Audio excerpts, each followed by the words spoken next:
All right, what up, people? It's your boy Chig from Granit Eagle Eye, coming to you again with a brand new video. Um, I'll be honest, I wasn't entirely sure how I was going to take or what direction I was going to take this video. Um, I knew I wanted to speak about Granit Xhaka. I know, being at work, I've seen all sorts of videos pop up, different perspectives from Granit Xhaka, and I wanted to have my say on this. Because yesterday, and I purposefully did this, yesterday when me and Lee came onto our channel, the focus was more on the VAR side of things and the Granit Xhaka of things, because I figured Lee would want to do his own kind of perspective on the Granit Xhaka situation, which if you haven't had an opportunity to go and see it, go to Lee Gunner's channel and see that. He's done his own perspective, and in typical Lee fashion, he hasn't held back any words. And you know what? I also wanted to do mine. I knew I was working today, so I had an opportunity to see everybody's perspectives. Normally, I stay away from people's perspectives because I don't want it clouding what I think. But I thought actually, it was good to get different perspectives. Some I agree with, some I didn't. One person I love dearly, who has been on the show a few times, in fact, he's due another appearance actually, and that's Kenny Ken. I watched his Arsenal AFTV fan cam. I don't watch AFTV often, but when I do, Kenny Ken is most certainly one of those people that I watch. And even though I agreed with the sentiment of what he said and the essence of what he said, for me, I was able to appreciate that point of view and think about it. Think, you know what? Have I really given this and appreciated the thought behind this? So I'm going to ensure that I have a completely different perspective to everyone else. I'm going to tell you a personal story about me. So I used to work in a retail store called Tesco. For anyone who lives outside of the UK, you probably don't know what Tesco is, unless you are a frequent visitor of the UK. But it's like a place where you get your groceries from. Um, and I worked there for 6.5 years. It was my uni job. It paid the bills. I was a customer service team leader. Um, and constantly, day in, day out, I used to run the checkouts, run the customer service desk, handle complaints. And one of the very first things, I got that job when I was 18. Yeah, I got that job when I was 18. And one of the very first things that they taught, that I learned, mind you, was, you see my attitude? You check that out the door. I grew up on a council estate in Hornsey. If you know, you know. I grew up on a council estate in Hornsey. They build you gotta be tough to be on a council estate in Hornsey. Again, if you know, you know. And it kind of grew you tough. You had to have an attitude. You had to be tough. You had to be tough to survive them streets without being too dramatic. You had to be tough. And one of the things that they taught you very quickly as a young person is you ain't gonna take shit off anybody. If anyone said anything, looked you in the wrong way, you talk that shit, you are gonna have it out with them. Coupled with the fact that I grew up with two very strong in their own ways parents and three very even stronger sisters. And all of that taught me made me think, okay, I have to be a hardened, stubborn, bully my way to get what I want type of attitude, unless it fucks up that bread. So when I started working at Tesco, it was my first job, first real job. I had loads of little side things. That was my first real job. So I said to myself, all right, realistically, If I'm going to get through uni, I need to hold this job down, right? And you see my attitude. I need to check that shit at the door. That means I could get the rudest motherfuckers. I could get the fools that want to be gangsters, that feel like they want to go into the grocery store and get rude. I need to check my attitude at the door, because I can't bring that ghetto shit into the shop. I have to make sure that I am a pro. I am a pro. I will come back to that term. I'm going to use it a few times in this video.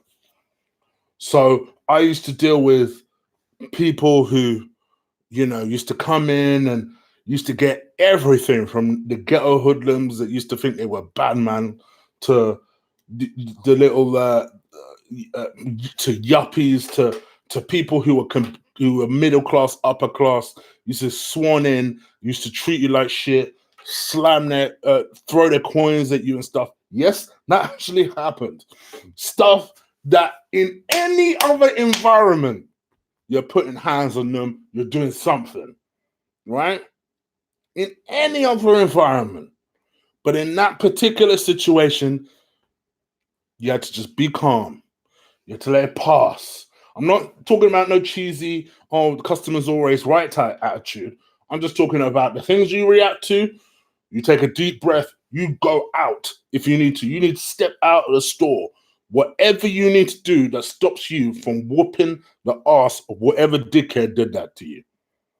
And I couldn't tell you the amount of times. There was one time I came close. Oh, I came close to losing my job straight. I was on a till, and there was this dickhead that was talking about, look at you. And I was like, what do you mean, look at me? Like, look at you. You think why you can't properly address me as sir on the customer service desk? Why can't you say that the amount comes to $12.45, sir? That's what I would expect from my service. People, I shit you not, on the till, I went like this. And I gave him a cold death stare. Someone was breaking first, and it damn sure weren't me. So we just stared each other out. There was a queue forming behind. And I was like, oh my gosh. One of us was going to break. And it was him. He paid. He complained. My manager came over to me smiling, like, what has happened now? So I explained what happened.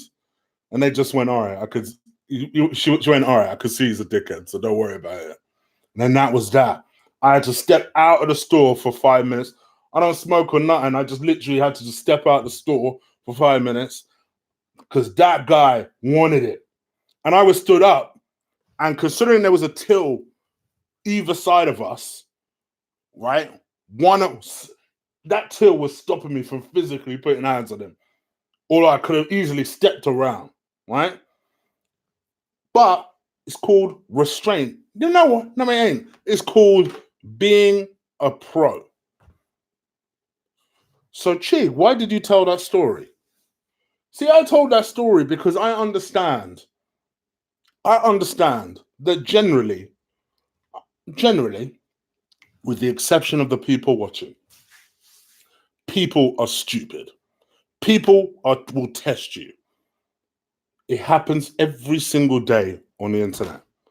People are stupid. People will test you. People are stupid. People will test you. That's why it is a myth to think that they will ever get rid of racism, least of all from football. Please, the more that people show reaction to it, the more people sit there thinking, oh, okay, cool, I got him now. At least he's reacted now. Because he's ignored all the 70 messages that I sent him on Twitter, all the acts that I've sent him on Insta, but that one bothered him. So I'm going to keep calling him that. As long as there's racism, there will always be racism in football. Flat out. But do you know the reason why I respect every single one of those England players where that happened 2 weeks ago? Why on this channel, The amount of times that I vigorously defended Alex Iwobi, yeah, okay, a small part was because he was Nigerian. But a big part was actually deeper than that. It was because I've seen it. I've damn near got into fights because I've attended football matches and I'm watching some racist dickhead call him a monkey or something like that. It happens. It's not right. People are dumb. But you rise above it. And that's what I don't understand. You see, for as much as the fans were incorrect, and believe me, they were disgusting, I have said again on this channel, I don't understand what the purpose of booing your own player does. Is that meant to inspire them? Is that meant to instill confidence in them? You saw what it did. If you're old enough to remember, it wasn't that long ago. What was it, 10, 12 years ago that happened to Abue? I think it was 2006. So maybe it was a bit longer, 13 years ago that happened to Abue, where the boy came on as a sub. I think he gave the ball away once, maybe twice in that game. And then, I'm not going to call him now.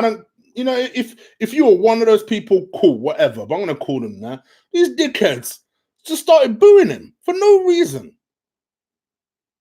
This is your player. This is a player that's just come on, has just put on the Arsenal shirt, and you're booing him for everything that I've said about Mustafi over the years, for everything I've even said about Granit Xhaka over the years. You will never catch me booing them. Never. Never, never, never. Yes, I have a platform where I'm going to express my opinion. I don't think either player is good enough to play for Arsenal. But you know what? Unfortunately, I don't make the decisions at Arsenal, which means as soon as they don the shirt, what the fuck am I booing them for? Why would I boo them? Why would I boo them? It's not their fault that they're being selected. They're there, they're making their pee. They deserve to make their money. They deserve to look after their family. Meanwhile, you have idiots that are going over there abusing Mustafi. My man put a picture of his daughter, Mustafi, mind you, put a picture of his daughter. I don't think he was making any particular reference. I think it was to the game against Sheffield United last weekend, right? He said something about, I think it was something on the lines of no worries in the world, something like that, something in reference to beaches or whatever. Go to that Instagram and look at the down replies on Instagram, where we think Instagram is whiter than white. This boy hasn't done anything wrong. My man wasn't even in the squad. Just go and look at the replies to that. People are dumb because people want to elicit a reaction. That's why I always take the piss out of people that go onto Arsenal clubs' Twitter mentions and start saying shit like announce X, announce Y. Oh yeah, all right then, mate, because they're really listening to you, aren't they? I find it a deranged thing to do. I really don't understand if these people actually think these people are watching it, so they're gonna pay attention when I say announce Tierney. Yeah, all right, mate. I honestly, I'm just not a fan of it. But it placates to that same sort of feeling that, oh, well, maybe if I put this, they'll pay attention. Maybe if I do this, I'll elicit a reaction. People are dumb. It's as simple as that. But we learn that at a very basic age. And when you're a pro, you definitely learn that. I learned that at 18. Granit Xhaka's 26, 27. It's not like this boy is a stranger to abuse. Unfortunately, people have, targeted him, sent him death threats, for fuck's sake. Which dickhead is going to do anything to Granit Xhaka? Please. Sent him death threats, sent him abuse, abused his wife, abused his kid. For what? For being an Arsenal player. You will never find me condoning that shit. However, Do you know what you do? The same thing Alex Iwobi did for the last 2-3 years. Every single time he faced death threats, racist abuse, you rise above it. You ignore it because because unfortunately these little dweeby motherfuckers don't represent everybody. They don't represent the entire fan base. They don't represent real fans. You rise above it. The one thing you don't do as a professional is, well, I'm going to storm off and I'm going to do this and I'm going to elicit a reaction that's even worse than the one you're getting. People who leave the club aren't that dumb. Other than Adebayor, people who leave the club aren't that dumb. You're still the club. You notice there's one point I've still not mentioned yet. He's supposed to be the club captain. The club captain. I was just talking about a pro. Never mind a pro who's also the captain. And your reaction was, well, I'm going to storm off and I'm just going to throw Aubameyang was what, less than 10 yards away from him? My man couldn't even be bothered to pass the damn armband at him. He's better than me, boy, because I would have been like, bruh, who are you throwing the armband at? Again, but that's me. That's just my ghetto feeling, which I still need to work on that part of myself sometimes. Because part of me would have been like, who are you throwing that at, bruv? Better pick that thing up and pass it to me properly. And this is what I'm going to come back to, because when we really take a step back and think about it, and this is where I've not seen anyone touch on this yet. This is why I'm going to take in a slightly different angle. Granit Xhaka has been displaying this type of behavior. Even in the short term, he's been captain. He's been showing little signs that maybe he's just not mature enough for the job. Think about it. Let's forget his quality for a second. Really take a step back and think about it. When was the first time he's shown a little bit of adversity? A little bit of, maybe this job is too big for him. Remember when he said, oh, well, we went in confident against Watford and we came out scared of Watford.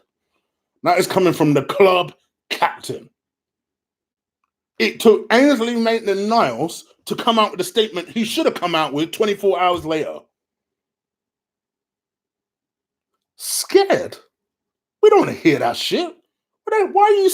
Even if it was Barcelona you're playing, I don't want to hear that shit. I want to hear that you're scared of Barcelona. Never mind Watford. You see these motherfuckers every day. How are you scared of Watford? Watford. The second time that he's shown that maybe this job is too big for him was when he gave, I think it was his mistake, his very last mistake. Well, until yesterday, but his very last mistake where he gave the ball away, right? Instead of, you know what forget captain. You know what a real person would do? They step out and be like, you know what? I fully take responsibility for what happened. This was my mistake. This was my error. And it's not the first time it's happened. But the one thing I promise Arsenal fans, as captain of this football club, I will take responsibility, not just for my mistakes, but everything. And I promise we will all work harder to rectify that result. Even as someone that does not rate this man, what would I have said to that? I'd have backed him all the way. Go on then, bro. Do your thing. I believe you. Do your thing. The simple fact that you were humble enough to accept your error, and then you decided, you know what? Not only am I going to accept the error, I'm going to do something to put it right. What would I have complained about? Not only would I have not complained, I would have backed him against anyone who would have still been bitching. That what do you want the boy to do? Draw blood? He's apologized and he said he'll work harder. That's good enough for me, but not Granit. See, Granit didn't do that. What Granit did was, well, why does everyone always look at me? You should be looking at all the chances that we had. And I don't think he necessarily named Aubameyang, but we had so many chances to put the game away that they should have, essentially, were saying they should have atoned for my mistake. Our captain. We had the warning signs. So when you take stock of what happened yesterday, who the fuck is really surprised? Who's really surprised? Not this guy. That's why I didn't really talk about it too tough. That's why if you go and watch our watch along with me and Lee, I didn't really react too much. Because I was like, it figures. It figures. I was not surprised. I didn't even get that angry about it. Like, I saw people getting angry about it, and I'm just like, Granit Xhaka, like, why are we even surprised for? This has nothing to do with his quality. This is not a subjective thing. These are things that have happened. He does not have the temperament to be captain. He doesn't have a temperament to be vice captain. How much more captain? Let's forget about his quality for a second. Which, yes, I don't think is there. The principle of having someone who has the temperament he has and then has the inept ability to recognize mistakes and try and put it right, which again, it's been what, 24 hours later, we still have not had an apology. Again, is anyone really that surprised? It's in line with his consistent behavior, consistent poor behavior. And then on top of all of that shit, he's giving away goals, he's giving away mistakes. He's not that good. But all right, let's forget about the quality. The guy threw away the Arsenal shirt on his way out. Not just the captain's armband. Really, by rights, he shouldn't even have the right to put on that shirt again. How much more, should he keep the captaincy? That shouldn't even be a conversation. I'm seeing all these stories now that are supposedly Arsenal officials have come, are having key meetings today to see if. Do you know what? In all honesty, right, I spoke to a few people about it, and I agree. Really, he should be sacked. If we're being honest, he should be sacked. I don't expect that to happen. But I tell you what, I'll be pretty annoyed if all I hear is, oh, he's been fined, or he's been slapped on the wrist, or the usual club line, it's been internally dealt with. No, I don't want to hear that. Because the fans need something. And I could even accept if he stays in the squad. I don't rate him. My preference would be that he wouldn't. But what would be totally unacceptable to me is if he keeps the captain. No way. I'll apologize by all means because he needs to. He needs to. If he's going to have any type of relationship with the fans, he needs to. He 100% needs to apologize. But in all honesty, there is nothing he can do for me that will make me accept him as Arsenal captain. In my view, if it was up to me, I'd sack him. I wouldn't even, it would have been done today. I'm not even talking about Emery here. Some people might be tuning in and think he was. He's talking about Emery again. Notice I'm just talking about Granit Xhaka. His behavior, the way he's conducted himself, just in the time he's been captain, to me tells me this guy is not ready for a job like this. You go and give it to supposedly the other bad boy in the team, and that's Aubameyang. Go and beg him, crystal wrap it in a new contract. You push it Aubameyang's way. Say, bruh, you are a main guy. We need you to sign this shit. Then we need you to be capped. And then bounce. I love Lacazette. Lacazette was my number one choice initially.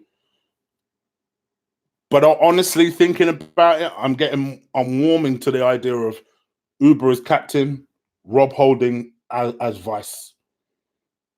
That would now be my choice. But I have no sympathy. I like I said, I love Kenny Ken. And I like Kenny Ken. Let me tell you something. I like Kenny Ken because in spite of the belief on some of the listeners to the show, I like people who can make me think of something in a different perspective. And he does. He'll put it in his way. He's very straightforward, doesn't piss about. And initially I started listening, I was like, nah, Kenny Ken. But then when I was listening more and I thought, all right, yeah, I see what you're saying. Yeah, I see what you're saying. I don't necessarily agree, but I see what you're saying. That's why I'll always have time for him. Because he always gives me a slightly different slant to something that I didn't look at in that respect before. But to me, in my view, what the fans did was terrible. You should never turn against your own. And as soon as they put on the shirt, I don't care if you spend all week abusing them, abusing them on your channels, because everyone has the right to their opinion. Notice I express my opinion very freely.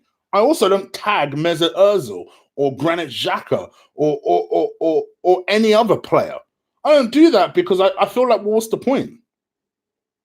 I'm not abusing them. I'm just showing my opinion on my platform to whoever will bear, who can stand listening to me. You should never turn against your own, especially when they're playing a football match. But at all costs, you should be a pro, especially as captain.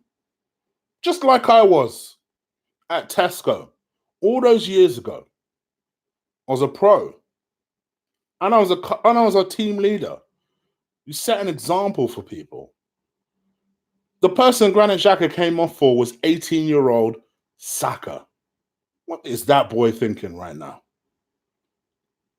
I don't want to hear that stories about how the players went over to his house today and he's mentally distraught over what happened yesterday. No, he should man the fuck up, apologize to the fans, relinquish the captaincy, and then in time, the fans forget. He just needs to work hard on his game and they will forget. That's my 2 cents on it. I don't know how many people watched that because, quite honestly, I knew Same Old Arsenal was on, and I know Lee's warming up the engine. So I'll head up out of here. But I hope you guys have enjoyed it. Please do stick a like on this video. Get it some attention. Drive the likes up. I appreciate you all. If I've missed any donations, I haven't looked at the chat room once. So I love you all. And please do. I hope you've enjoyed this video. I'm out of here, people. Take care. Please go watch Lee. I'm sure he's about to start his 9 o'clock show. I'm out. Peace.